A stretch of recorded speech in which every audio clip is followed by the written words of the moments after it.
Hey guys, so it's 2025 and 5 years ago the 2020 ADSB mandate came out with the FAA. So some of us like me are still flying around without ADSB in multiple aircraft. It's one thing in like a Rocket Champ or a J3 Cub where the aircraft was certified without an electrical system. So with that, we can actually fly inside the Mode C veil. We can go under Bravo and under Charlie. And that's something that's really important for all pilots to know, because you could be in your 172 with ADSB in and out, flying inside that Mode C veil, and you think that any traffic in the area is going to show up on your screen as on the ADSB coming in.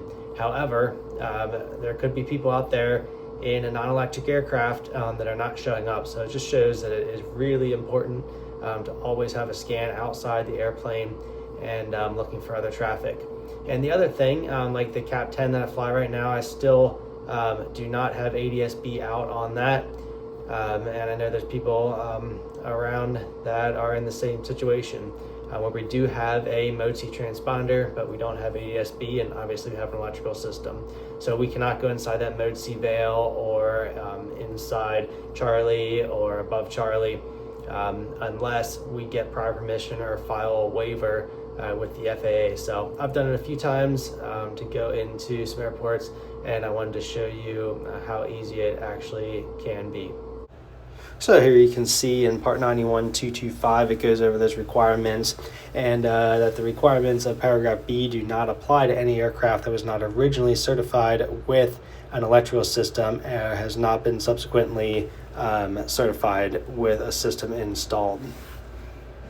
So like I was saying, tonight I'm going to plan a flight for tomorrow from Lancaster to Pottstown. You can see on the sectional here that Pottstown's inside the Mode C veil or the ADSB veil around the Bravo airspace around Philadelphia. So I'm going to go on to the FAA's website here. I'll put a link in the description, or you can search for it like I did here.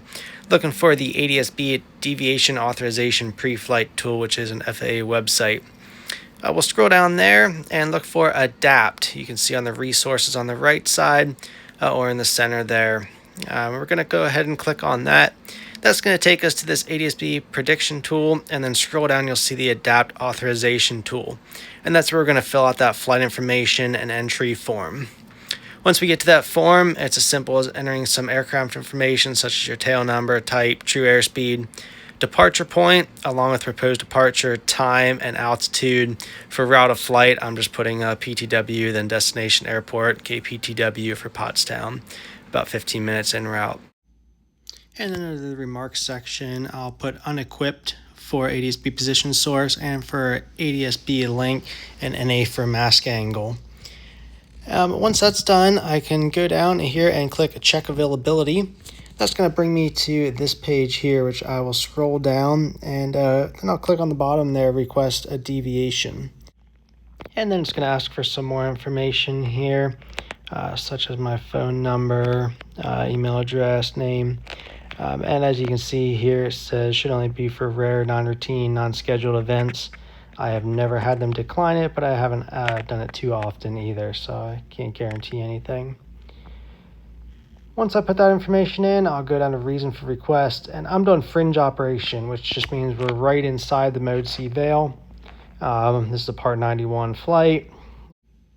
And once again, unequipped for ADSB equipment status. You can see, as I said earlier, I do have to have a transponder with altitude encoding. So I'll go ahead and hit submit, and I'm going to get the authorization right there. And it's also going to send me an email that I'll save as proof. I'll show you about what that looks like right here. So as you can see, it's not all that difficult to do, especially if it's like a fringe operation like I selected there, or something that's right inside the Mode C veil. Yeah, that website makes it pretty easy to do. So if you have any thoughts or questions, drop them in the comments, and thanks for watching.